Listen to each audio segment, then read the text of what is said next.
नमस्कार और आप देख रहे हैं मोरसंगवारी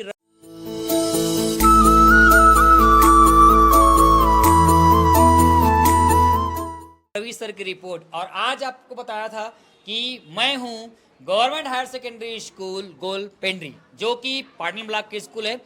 इस विद्यालय के प्रांगण में हम यहाँ पर मौजूद हैं और हमारे बीच दो अनुभवी शिक्षिका बड़ी दीदी के रूप में हमारे पास मौजूद हैं। एक मैथमेटिक्स वाले हैं और एक सोशल साइंस वाले हैं।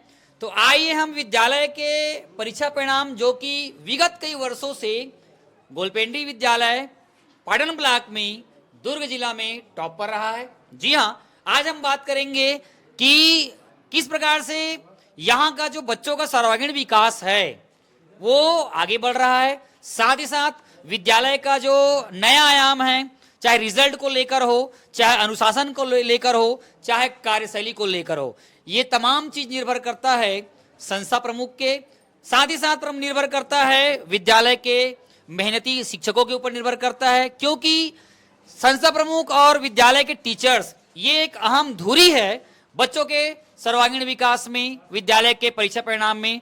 हमारे बीच दो अनुभवी शिक्षिकाएं मौजूद हैं। सबसे पहले दीदी, हम आपका नाम जानना चाहेंगे।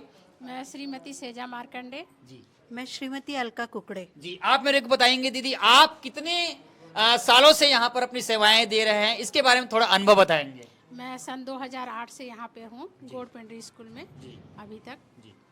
मैं 2009 से हूँ यहाँ। सब्जेक्ट क्या दीदी आपका? मेरा वैसे मेन सब्जेक्ट तो इकोनॉमिक्स है, पर मैं 10th का सोशल साइंस भी लेती हूँ। 10th का सोशल साइंस लेते हैं। चलिए, आपका सोशल साइंस जो कि 9th 10th में यहाँ का रिजल्ट 100% रहा है, मतलब सारे बच्चे पास हो रहे हैं। कहीं ना कहीं आपके पढ़ाने का तकनीक, आपकी जो शैली है, बच्चों को भाता होगा। अच्छा, ये बताइए, अपने सब्जेक्ट को और रोचक बनाने के लिए क्या उपाय करते हैं? मतलब बच्चों को क्या होमवर्क देते हैं? क्या कक्षा में आज अगर पढ़ा दिया गया है उसको पढ़ के बुलाते हैं, पढ़ के आओ, या क्लास में आप पूछते हैं?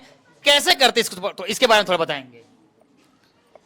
देखिए, सबसे पहले तो सोशल साइंस को एक लिमिट में नहीं बांधा जा सकता है कि पुस्तक में इतना माने 4 एग्जाम्पल है तो केवल उतना पढ़ा दिए और उतने में ही बच्चे पढ़कर पास हो जाए, ऐसा नहीं है।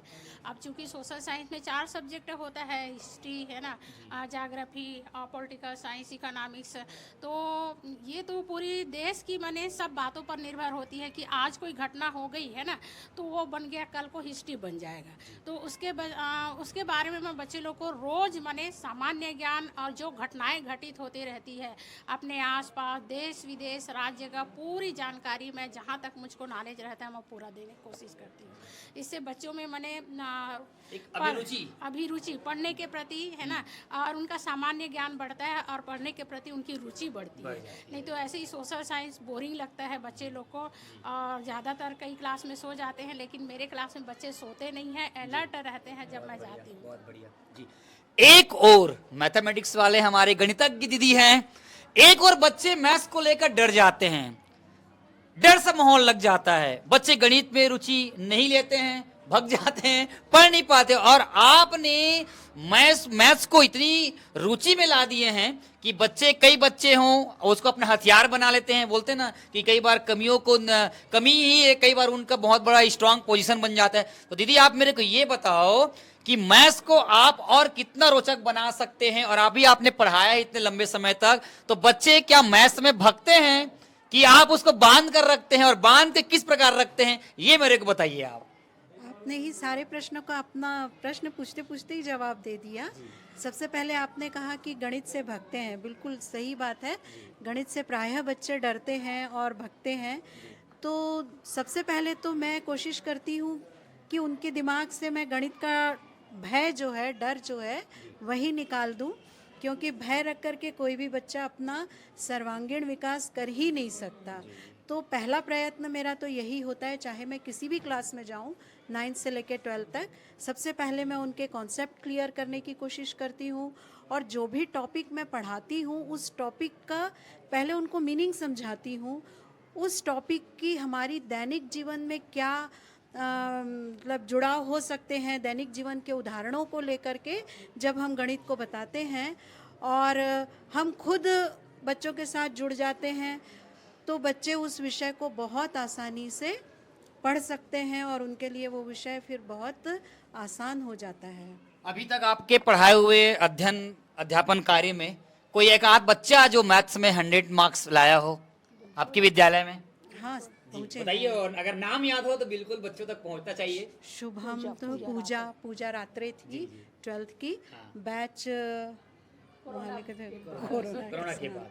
अच्छा, एक और मैथ्स का बहुत अहम कड़ी होता है बेसिक कॉन्सेप्ट और प्रैक्टिस। जब तक कॉन्सेप्ट और प्रैक्टिस नहीं होगा मैथ्स का कायाकल्प नहीं होगा। इस कड़ी को आप कितना अहम मानते हो? बहुत ज़्यादा है मानती हूँ। जो आपने कहा कि सबसे पहला तो कॉन्सेप्ट, मैंने जैसे कहा कि कॉन्सेप्ट क्लियर करना बहुत ज़रूरी हो जाता है। जब कॉन्सेप्ट क्लियर हो जाता है तो बच्चा अपने आप उसमें रुचि लेने लगता है, और जब बच्चा रुचि लेने लगता है तो वो क्लास में ही उन सारे पोर्शन को कवर कर लेता है जो हम सोचते हैं कि उनको होमवर्क के रूप में दें। तो मेरा कक्षा कार्य ज़्यादा होता है और होमवर्क फिर बच्चा अपने आप करने लगता है जो उसने कक्षा में किया, और कक्षा में जो उसने किया उसको घर जाके वो जब पुनः पढ़ता है तो अपने आप वो उसमें अच्छे होने लगता है। इतना बड़ा कैंपस है गोलपेंड्री का। मैं भी रास्ते से आ रहा था तो मैंने 2 अभिभावकों से पूछा कि ये विद्यालय 100% रिजल्ट देने के मामले में टॉप पोजीशन पे रहा है, आपके बच्चे पढ़ते हैं? हाँ, मेरे बच्चे एक 11th में और एक 9th में हैं। तो मैंने ये पूछा क्या विद्यालय अनुशासन पक्ष को लेकर अपने मापदंडों के अनुसार उतरा है? तो उन्होंने बताया कि जी हाँ, वहाँ के टीचर्स समय से पहले विद्यालय आते हैं, संस्था प्रमुख भी पहले आ जाते हैं, साथ ही साथ जब प्रेयर होते हैं तो टीचर सारे अवेलेबल रहते हैं, समय पे आ खड़े हो जाते हैं। मैंने उनसे पूछा क्या बच्चे प्रेयर में खड़े होते हैं? बिल्कुल खड़े होते हैं, क्योंकि पुराने जमाने में बच्चे पहले रोड किनारे में या बाउंड्री वाल के पीछे रहते थे। वो चीज यहाँ पे देखने को नहीं मिला, ऐसा पेरेंट्स ने कहा। जान के मुझे बहुत अच्छा लगा। आप मेरे को ये बताइए कि अनुशासन पक्ष में और बच्चों को एकजुट करने के लिए या बांधने के लिए, ताकि क्योंकि किसी भी विद्यालय की नींव हो या प्रगति का नया आयाम हो, उसमें अनुशासन का जो पक्ष है बहुत ही अतुलनीय है। इसके बारे में क्या कहेंगे? अपने विद्यालय के अनुशासन को लेकर क्या कहेंगे? अनुशासन तो सर हमारे यहाँ शुरू से है ना, और सभी विद्यार्थियों को प्रेयर में खड़े होना ज़रूरी रहता है ना।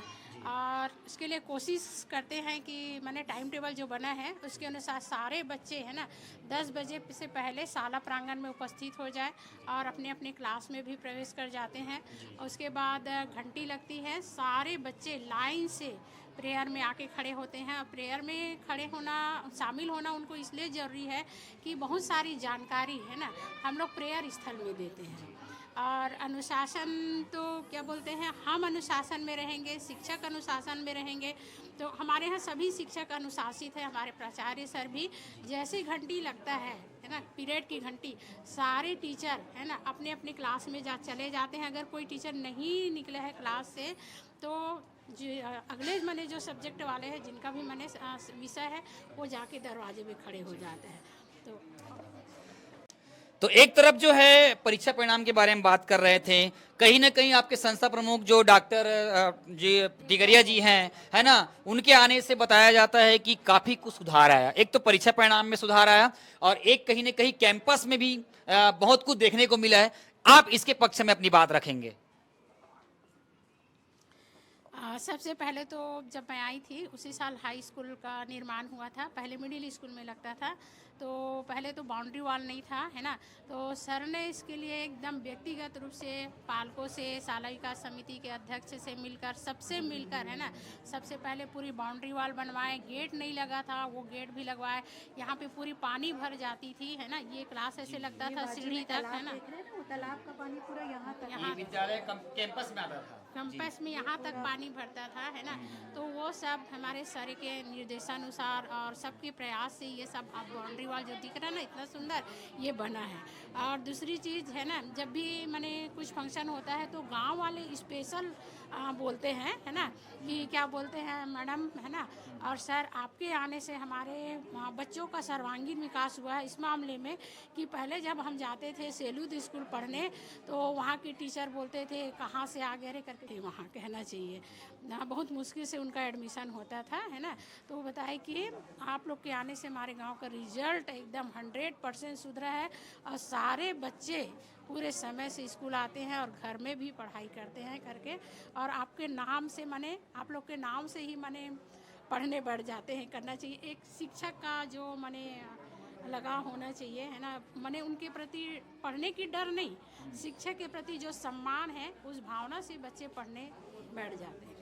तो कहीं ना कहीं प्रचारक के आने से और आप लोगों की मेहनत से उस चीज़ में सुधार आया और विद्यालय एक नए प्रगति की ओर लगातार अग्रसर हो गया और नया आयाम स्थापित किया है। ये इसके लिए कहना चाहिए पेरेंट्स अब इसको जानने लग गए हैं और इसका रिजल्ट और इसका जो पक्ष है, मापदंड है, वो आपको रिजल्ट अभी आपको देखने मिल रहा है कि विद्यालय लगातार शिक्षकों के माध्यम से नया पथ की ओर, नया आयाम वो रचते जा रहा है। आप लोगों ने विद्यालय को लेकर अपनी बात जो है प्रमुखता से रखे और बच्चों को और टीचर्स को और पेरेंट्स को उसके हित के लिए आपने जो बात कही, काबिले तारीफ है। इसके लिए मैं फिर से एक बार आप लोगों को बधाई देना चाहूँगा। धन्यवाद आप लोगों का दीदी, बहुत बहुत धन्यवाद। तो ये आप देख रहे थे कि किस तरह से दीदी लोग जो है अनुभवी हैं और टीचर की पहली जो भूमिका होती है, विद्यालय परिसर में लंबे समय तक रहते हैं, बच्चों के सानिध्य में रहते हैं और कहीं ना कहीं इससे क्या होता है, अनुभव भी गहरा रहता है। विद्यालय को लेकर उन्होंने जो अपनी बात जो कही, काबिले तारीफ है। तो जी हाँ, आप हमारे चैनल में नए हैं तो बने रहिए